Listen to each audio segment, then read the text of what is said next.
For any meeting that we conduct, we need a 21 days clear notice. Okay, अब इसका exception देखते हैं. We'll see the exceptions of the same. Meetings can be held at a short notice. तो किसका exception हुआ ये?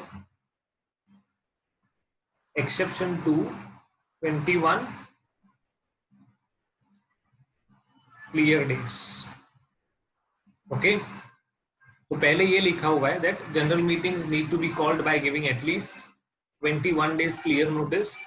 However, a general meeting may be called after giving shorter notice than that specified in subsection if consent in writing or by electronic mode is accorded thereto. तो इसका basic meaning है कि अगर हम शॉर्टर पीरियड पे general meeting बुलाना चाहते हैं, okay, then we can do so, but for that we need consent. Okay, that consent must be in writing or by any of the electronic means. तो मतलब consent देना पड़ेगा. तो कौन consent देगा? Who will provide the consent to invite or to call for a meeting at lesser than 21 days? तो उसके लिए कंपनीज एक्ट में अथॉरिटी दिया हुआ है that in the case of an annual general meeting, अगर मैं एजीएम की बात करता हूं तो not less than 95% of the members who are entitled to vote. मतलब अगर मेरी कंपनी में 10,000 मेंबर्स हैं, देयर आर 10,000 मेंबर्स. मैं यहाँ पे नंबर ऑफ शेयर्स की बात नहीं कर रहा हूँ, please be very much clear. I am talking about persons. Okay, there are 10,000 share holders in my company who are eligible to vote. Okay, तो इनमें से अगर 95% या उससे ज्यादा लोग हाँ कह देते हैं, then it is possible that we can call the meeting at a shorter notice. अब 95% मतलब almost equal to 100% हो ही गया. ओके, सब लोग राजी हैं, सब लोगों को कोई प्रॉब्लम नहीं है कि मीटिंग शॉर्टर नोटिस पे बुलाएंगे तो भी कोई प्रॉब्लम नहीं. Okay, second case, in the case of any other general meeting, मतलब हम बोलेंगे अदर देन एजीएम.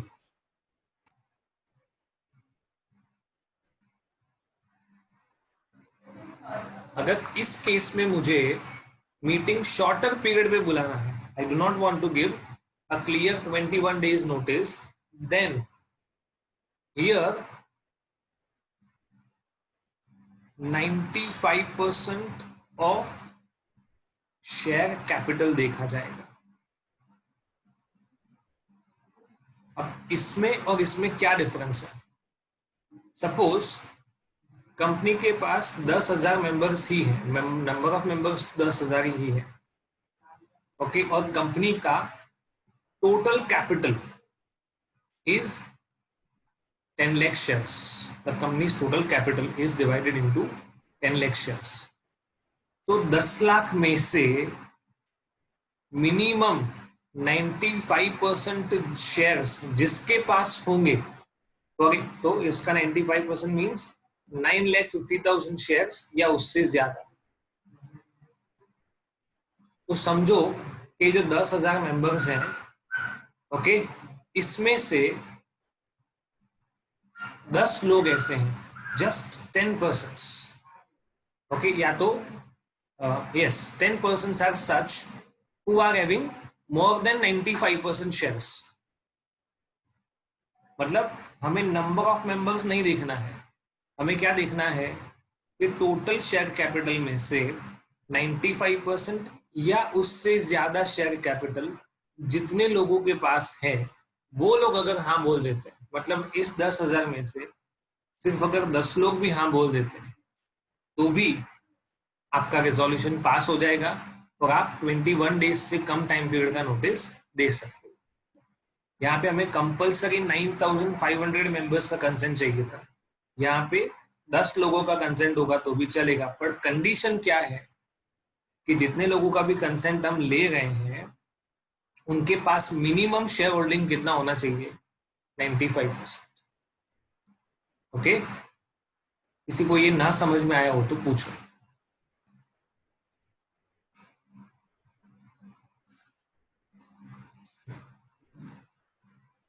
ऋषि, रिया, इशिता, सॉरी, यस, क्लियर है सबको? हाँ सर। हाँ सर। नेक्स्ट पॉइंट, ये भी अदर देन एजीएम वाला है। If the company is having yes capital, sir. if the company is having no share capital, तो पॉसिबल है that this company is limited by guarantee. This company is limited by guarantee. Okay, तो जिन लोगों के पास 95% या उससे ज्यादा voting power है, अगर वो लोग हाँ बोल देते हैं, then it is possible to call meeting at lesser than 21 days notice. पहला पढ़ा एजीएम, एजीएम में कंपलसरी नंबर ऑफ मेंबर्स का 95% चाहिए। दूसरा पढ़ा अदर देन एजीएम, पर ऐसी कंपनी जहां पे शेयर कैपिटल होता है तो वहां पे ये देखा जाएगा कि जिस किसी के पास भी 95% या उससे ज्यादा शेयर्स हैं उन लोगों ने अगर हाँ बोल दिया तो चलेगा। और तीसरा है जहां पे शेयर कैपिटल नहीं है वहां पे जितने लोगों के पास 95% या उससे ज्यादा का वोटिंग पावर होगा, अगर वो लोग हाँ बोल देते हैं देन 21 डेज से कम टाइम पीरियड का नोटिस दे सकते हैं। ओके, मतलब उनका कंसेंट होना चाहिए। ओके, प्रोवाइडेड फर्दर, मतलब ये एक्सेप्शन का भी एक्सेप्शन है। ओके, प्रोवाइडेड जब भी लिखा हो ना, मतलब ऐसा समझने का कि वो एक्सेप्शन है, subject to. Okay, where any member of a company is entitled to vote only on some resolution or resolutions to be moved at a meeting and not on others, those members shall be taken into account for the purpose of this subsection in respect of the former resolution or resolutions and not in respect of the latter. Simple सा चीज है, तुम्हारा voice तभी माना जाएगा अगर तुम vote करने के लिए एलिजिबल हो। ओके, फॉर एग्जांपल कंपनी में 2 रेजोल्यूशन पास हो गए। ओके, अब ये 2 में से एक रेजोल्यूशन ऐसा है जहां पे मैं पर्सनली इन्वॉल्व हूं। Okay, how can I be personally involve? मतलब इसमें हम किसी थर्ड कंपनी, किसी एक कंपनी के साथ कॉन्ट्रैक्ट करने जा रहे हैं। We are going to enter into a contract, सोच रहे हैं कि हम लोग किसी एक कंपनी के साथ कॉन्ट्रैक्ट करेंगे। अब मैं जो गिवन कंपनी है जिसका मीटिंग चल रहा है उसमें तो डायरेक्टर हुई, और जिसके साथ कॉन्ट्रैक्ट होने वाला है उधर भी डायरेक्टर हूं। सो यहाँ पे मेरा पर्सनल इंटरेस्ट है। In that case I will not be eligible to vote. ये रिजोल्यूशन में मैं वोट कर पाऊंगा पर इसमें वोट नहीं कर पाऊंगा। तो मेरा वोटिंग भी किधर माना जाएगा? जिधर मैं एलिजिबल हूं उधर ही वोटिंग माना जाएगा। यस और नो? समझ में आ रहा है?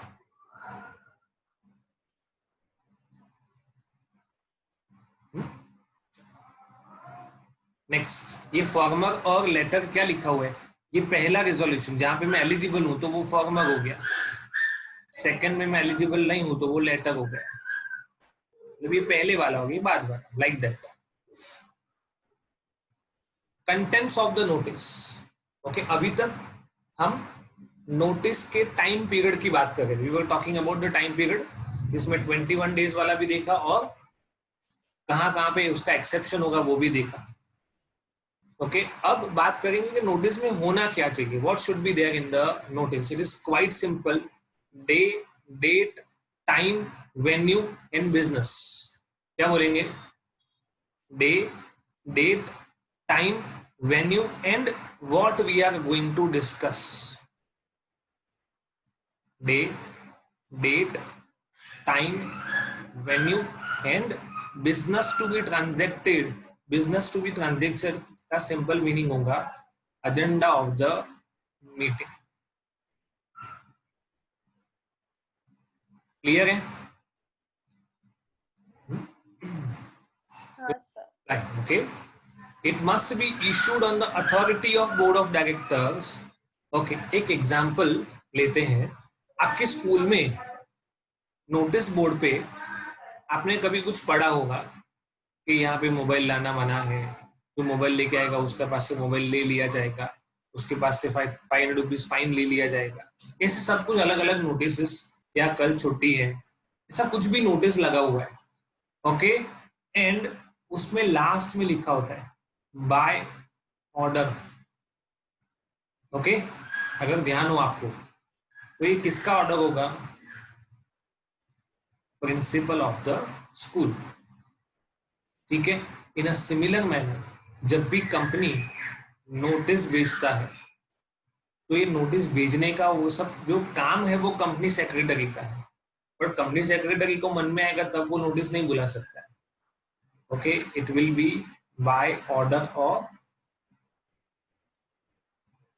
Board of directors. ठीक है, next is omission to send notice. अगर हम किसी को नोटिस भेजना भूल गए तो इसमें दो चीजें हैं कि अगर आप विलफुली डेलिब्रेट मिस्टेक है, सॉरी डेलिब्रेट अटेम्प्ट है, विलफुल अटेम्प्ट है, तो मीटिंग इनवैलिड भी हो सकता है। बट अगर डेलिब्रेट मतलब विलफुली नहीं हुआ है, okay, it is by mistake, आपने गलती से उनको भेजना रहेगा, you need to prove that the omission was not deliberate. तो अगर ऐसा लगता है कि वो डेलिब्रेट नहीं था तो किसी को मीटिंग का नोटिस नहीं मिलने की वजह से मीटिंग इनवैलिड नहीं हो जाएगा, it will still be valid meeting. जो कुछ भी डिस्कस हुआ, जो रेजोल्यूशन पास हुए, उसको वैलिड माना जाएगा। कि हमने भेजा तो था, आपको मिला नहीं, या आपने गलत ईमेल आईडी लिखवाया था, तो हम क्या कर सकते हैं? It is not our mistake. So the mistake can be either deliberate or accidental, oversight की वजह से रह गया। Okay?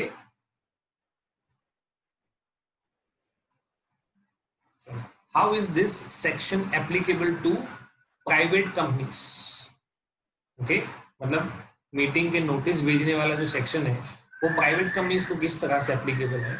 It is applicable as it is subject to the articles of association, subject to the articles of association। मतलब यहाँ पे law ये कहता है कि हमने 21 डेज बोला है, आपने अपने आर्टिकल्स ऑफ एसोसिएशन में नंबर ऑफ डेज का कोई भी स्पेसिफिकेशन नहीं दिया, then you have to call it 21 days clear notice.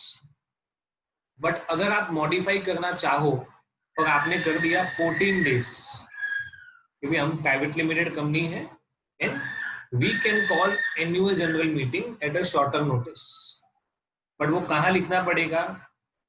must be specified in the articles। तो अगर कंपनी के आर्टिकल्स ऑफ एसोसिएशन में ऐसा लिखा हुआ है that we can call the general meeting at a shorter notice, that is at a clear notice of 14 days, then the 21 days provision will not be applicable। Okay, ये सिर्फ और सिर्फ private companies के लिए है। बट उसमें भी एक और कंडीशन है कि प्राइवेट कंपनी इस तरह का प्रिविलेज तभी ले सकता है जब कंपनी ने किसी भी तरह का डिफॉल्ट ना किया हो। कौन सा default? Section 192 and 137। 92 is of annual return and 137 is of financial statements। Okay, so the private limited company is supposed to submit annual return as well as financial statement to ROC within a stipulated time period।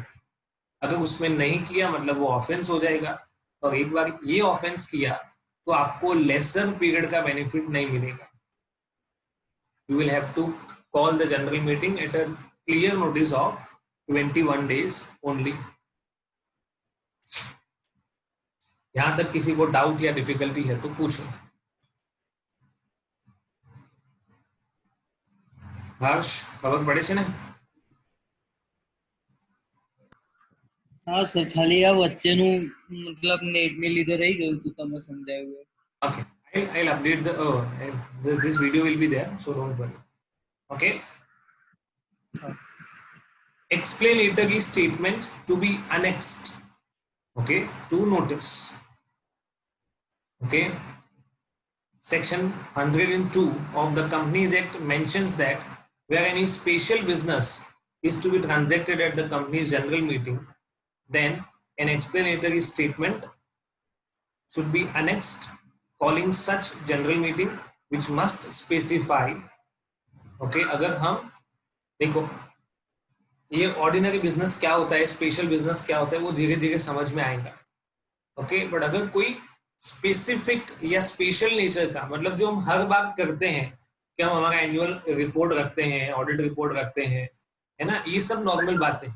But इससे अलग अगर company का merger and acquisition होने वाला है, company किसी और company को टेक ओवर करने वाली है, अगर ऐसी कोई स्पेशल ट्रांजेक्शन होने वाले हैं तो उसका एक्सप्लेनेटरी स्टेटमेंट अटैच करना पड़ेगा. ओके, उसमें क्या क्या देना पड़ेगा? Must specify the nature of concern और इंटरेस्ट, फाइनेंशियल और otherwise, if any, in respect of each item of director, manager, other KMP, relatives of the person mention in सब क्लोज 1 and 2. मतलब किसका किसका रिलेटिव, डायरेक्टर का, manager का या की मैनेजरल पर्सन का रिलेटिव. ओके, आपको उसके बारे में, मतलब हम जो भी डिसीजन लेने वाले हैं उसमें इनका क्या रोल है. ओके, डायरेक्टर का, मैनेजर का, KMP का या उनके रिलेटिव्स का, और उसकी फाइनेंशियल इम्पैक्ट क्या है, किस तरह का ट्रांजैक्शन है, वो सारा डिटेल देना पड़ेगा. और उसके साथ साथ any other information that may enable members to understand the meaning, scope and implications. Okay, ऐसा कोई भी इंफॉर्मेशन, हमेशा ऐसा याद रखने का, जो इंफॉर्मेशन यूजर्स के फाइनेंशियल डिसीजंस को अफेक्ट करता हो.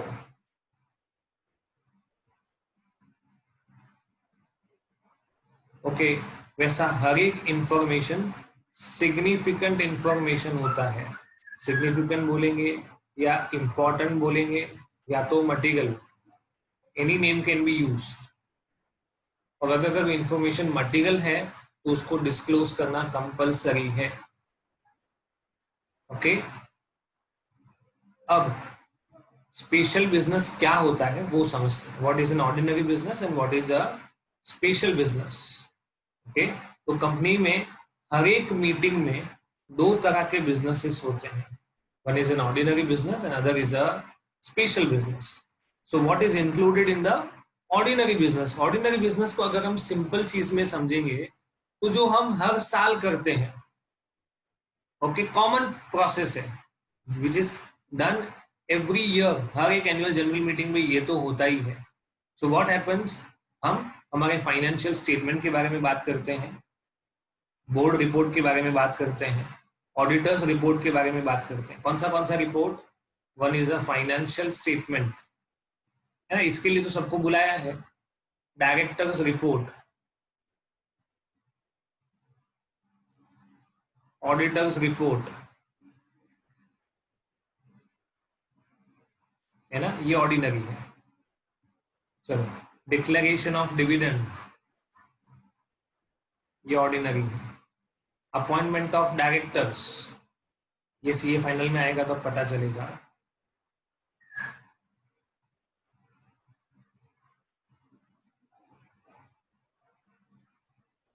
ओके, अपॉइंटिंग द ऑडिटर, ये हम ऑडिटर्स के चैप्टर में पढ़ने वाले हैं. तो ये सब कॉमन बातें हैं, ये हर साल की जाती हैं.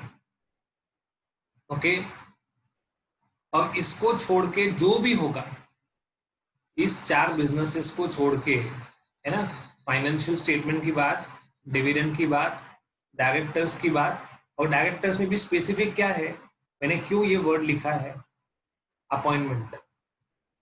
ओके, ऑडिटर्स का अपॉइंटमेंट भी है और उनका रेम्यूनरेशन भी है। अगर डायरेक्टर्स को रिमूवल है, रिटायरमेंट है, then everything will be special business. इन 4 चीजों को छोड़ के जो भी आएगा वो स्पेशल बिजनेस है।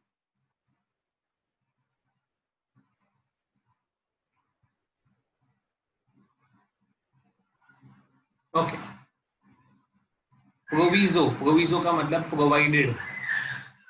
ओके, हम जो भी स्पेशल बिजनेस करने वाले हैं, whatever special business we are going to conduct, okay, अगर उस डिसीजन की वजह से किसी और कंपनी को अफेक्ट होने वाला है, वो क्यों अफेक्ट होगा? समझो कि मिस्टर एक्स है, वो एबीसी लिमिटेड में डायरेक्टर है, और मिस्टर एक्स है, वो बीक्यूआर लिमिटेड में भी डायरेक्टर है। तो ऑब्वियस है कि अगर इन दोनों कंपनीज के बीच में कोई भी ट्रांजेक्शन होगा, अगर ये कंपनी कुछ डिसाइड करती है तो उसका बट ऑब्वियस इंपैक्ट इस पे आने वाला है। ओके, तो हमें ये दिखाना पड़ेगा, देखो ये दोनों कनेक्टेड क्यों हुई, उसका रीजन एक्स है। Normally ABC and PQR are two separate entities, but their connection was established. One reason is they are going to enter into a transaction, but उसमें भी स्पेसिफिकली क्या कंसर्न है कि जो हमारी कंपनी में डायरेक्टर है वही उसी कंपनी में डायरेक्टर है। देन उसका दूसरी कंपनी में, अभी ये डायरेक्टर हो, की मैनेजरल पर्सन हो या मैनेजर हो, कोई भी हो सकता है। Mister x can be a director in our company, manager in our company, और अ की मैनेजरल पर्सन। तो उसका दूसरी कंपनी में कितना शेयर होल्डिंग है वो मेंशन करना जरूरी है। It is necessary to mention. Okay, इधर लिखा हुआ है in of every key managerial person of the first mention company, ये फर्स्ट मेंशन कंपनी है, shall if the extent of such share holding is not less than 2%। मतलब अगर इसका दूसरी कंपनी में जो शेयर होल्डिंग है वो ग्रेटर देन और इक्वल टू 2% होना चाहिए। ओके, उससे कम होगा तो अलग से बताने की जरूरत नहीं है, बट अगर उस 2% या उससे ज्यादा है then you have to disclose, compulsory बताना पड़ेगा। ओके, किसी को डाउट या डिफिकल्टी है तो पूछो।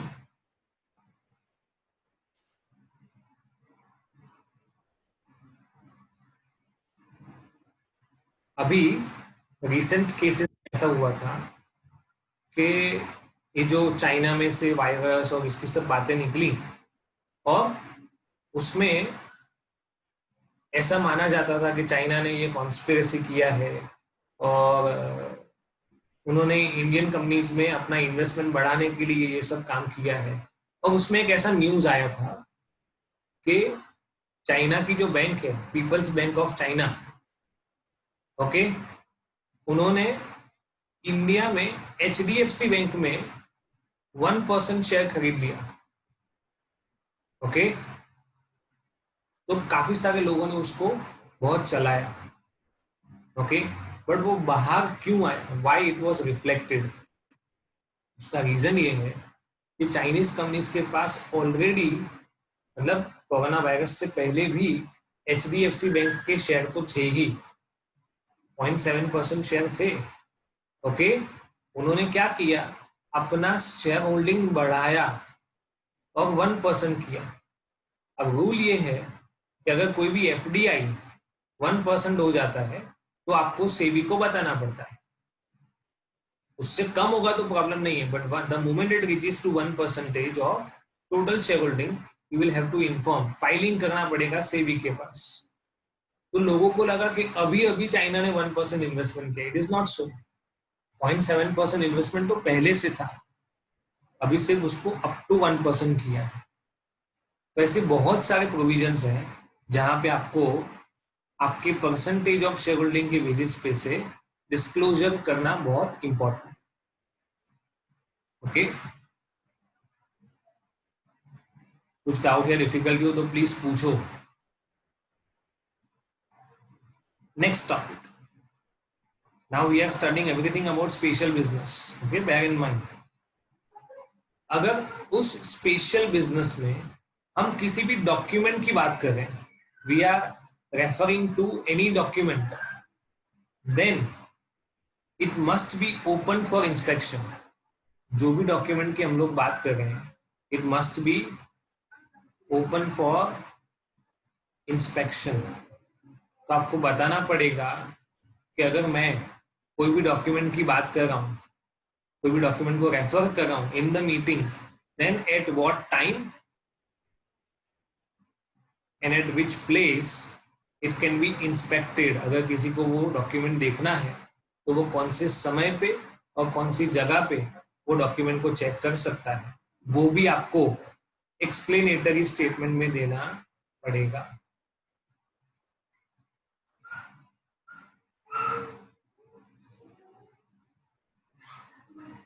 ओके, चलो, अगर जो भी डिस्क्लोजर करना था एक्सप्लेनेटरी स्टेटमेंट में, हमने ये जो सारी बातें पढ़ी कि कोई कौन सा स्पेशल बिजनेस होने वाला है, उसमें अगर 2% से ज्यादा वोटिंग पावर या ज्यादा शेयर है तो उसका भी डिस्क्लोजर देना पड़ेगा. अगर हम किसी डॉक्यूमेंट को रेफर करें तो वो हम कहाँ पे और कब इंस्पेक्ट कर सकते हैं वो देना पड़ेगा. अगर इसमें से कोई भी चीज जो बताने लायक थी और आपने नहीं बताई, ओके, और उसकी वजह से आपको फायदा हुआ, चलो कौन बताएगा? जिम्मेदारी किसकी थी? प्रमोटर, डायरेक्टर, मैनेजर और अदर केएमपी, उनकी जिम्मेदारी थी. पर उन्होंने वो नहीं बताया और नहीं बताने की वजह से उनको फायदा हुआ. कुछ इंफॉर्मेशन डिस्क्लोज करना चाहिए था पर वो किया नहीं, और इंफॉर्मेशन डिस्क्लोज नहीं करने की वजह से उनको फायदा हुआ. तो जितना भी फायदा हुआ वो पूरा अमाउंट उनको कंपनी को कंपनसेशन में देना पड़ेगा.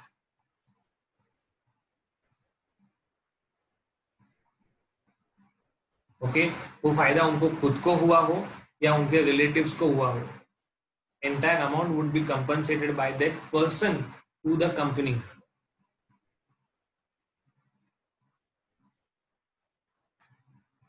Okay,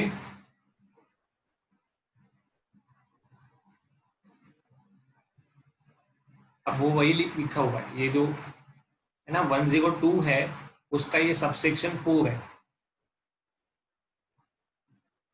ओके, वो पूरा डिटेल में यहाँ पे लिखा हुआ है.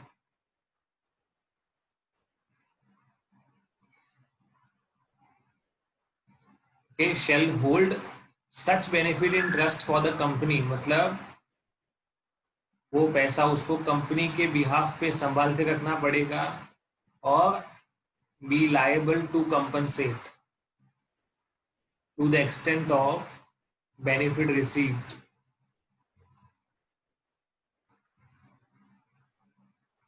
चलो अब आगे बढ़ते हैं. अगर इस प्रोविजन में कोई कॉन्ट्रावेंशन किया, सेक्शन 102 आपको फॉलो करना था और उसमें आपने कॉन्ट्रावेंशन किया, you have made a contravention. Okay, जब आपने कंपनी को कंपनसेशन वापस नहीं दिया, then a penalty of 50,000 rupees और 5 times the amount of benefit which ever is higher. समझो कि डायरेक्टर को 20,000 रुपए का बेनिफिट हुआ, क्वाइट स्मॉल अमाउंट, बट ऐसा समझो कि 20,000 रुपए का फायदा हुआ, तो मिनिमम पेनल्टी कितना है? 50,000 और 5 times of benefit whichever is higher. In this case, the director would be, or director, manager or KMP, जो भी responsible है, that person would be required to compensate 1 lakh rupees to the company. Sorry, this is in the nature of penalty. Compensation तो देना ही पड़ेगा, वो तो बात ही अलग है. ये तो penalty है. This will be payable to government.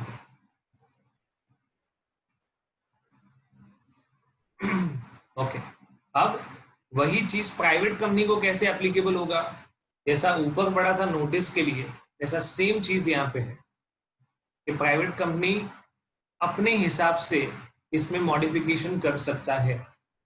जैसे वहां पे 21 डेज का 14 डेज था, उसी तरह से अगर वो चाहे तो एक्सप्लेनेटरी स्टेटमेंट नहीं भी दे सकता है, पर इसके लिए उसको कहाँ पे चेंजेस करना पड़ेगा? Articles of association. और उसको ये बेनिफिट तभी मिलेगा जब उसने डिफॉल्ट ना किया हो, has not committed any default. कौन सा सेक्शन में? सेक्शन 92 और 137. 97 किसका था? एनुअल रिटर्न का.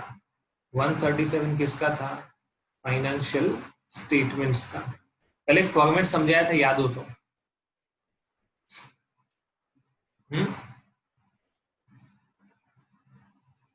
XBRL ऐसा करके बोला था ना, एक्सटेंसिबल बिजनेस रिपोर्टिंग लैंग्वेज.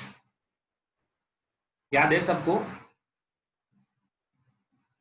हाँ सर. तो वो होता है सेक्शन 137. आपको उसमें फाइनेंशियल स्टेटमेंट ROC को सबमिट करना होता है. तीसरा, चलो next, ratification of appointment of statutory auditor. उन्होंने रेटिफिकेशन का मतलब क्या होता है? Can anybody tell me what is ratification और व्हाट इज रेटिफाई? रेटिफाई करना मतलब to allow, to permit, to give consent, उसको बोलते हैं रेटिफिकेशन. किस चीज का रेटिफिकेशन होगा? Appointment of statutory auditor. Statutory auditor मतलब जो हमारा एनुअल ऑडिटिंग का काम करता है, हमारे फाइनेंशियल स्टेटमेंट्स का टैक्स ऑडिट करने का काम करता है, उसको हम लोग स्टैट्यूटरी ऑडिटर बोलते हैं. Statutory auditor means an auditor which is appointed under the provisions of law. Okay, तो उसमें रेटिफिकेशन की जरूरत क्यों आती है? Why is there a need of ratification? तो उसके लिए पहले आपको ऑडिटर का प्रोविजन पता होना चाहिए कि अगर हम ऑडिटर को 6th AGM पे अपॉइंट करते हैं, फॉर एग्जांपल किसी भी एक पर्सन को अपॉइंट करें, प्लीज बी क्लियर, पहली बार किसी भी ऑडिटर का अपॉइंटमेंट हो रहा है कंपनी की 6th AGM पे, then that auditor can continue till 11th AGM. मतलब कितने साल? That person can be appointed for a period of 5 years. But वो 5 साल के लिए अपॉइंट हो गया, इसका मतलब हम उसको निकाल नहीं सकते हैं, ऐसा नहीं है. अगर ऑडिटर किसी भी तरह का मिसबिहेवियर करता है, फ्रॉड करता है, चीटिंग करता है, तो हम उसको निकाल भी सकते हैं. इसके लिए शेयर होल्डर्स को परमिशन दी गई है. चलो 6th AGM पे तो अपॉइंट हो गया, अब 7th AGM आएगा तो अब अपॉइंटमेंट नहीं करना है, अभी क्या करना है? रेटिफाई. रेटिफाई का मतलब क्या? कि पहले वाली जो अपॉइंटमेंट है उसको अलाउ करते हैं. अलाउ करते हैं मीन्स टू कंटिन्यू. ठीक है, इसी ऑडिटर को कंटिन्यू करते हैं, इसके साथ हमें कोई प्रॉब्लम नहीं है. इन केस ये रेटिफिकेशन नहीं होता है, 7th AGM पे मना बोल देते हैं कि नहीं, ये ऑडिटर नहीं चाहिए, इसका काम सही नहीं है, then he will be removed from the place of auditor. तो ऐसा उसका पीरियड कितना होता है? 5 years. But every AGM 6th के बाद 7th, 8th, 9th, 10th, हर एक AGM पे उसका अपॉइंटमेंट को रेटिफाई करना जरूरी है। Is that clear? चलो फिर से ज्वाइन करो।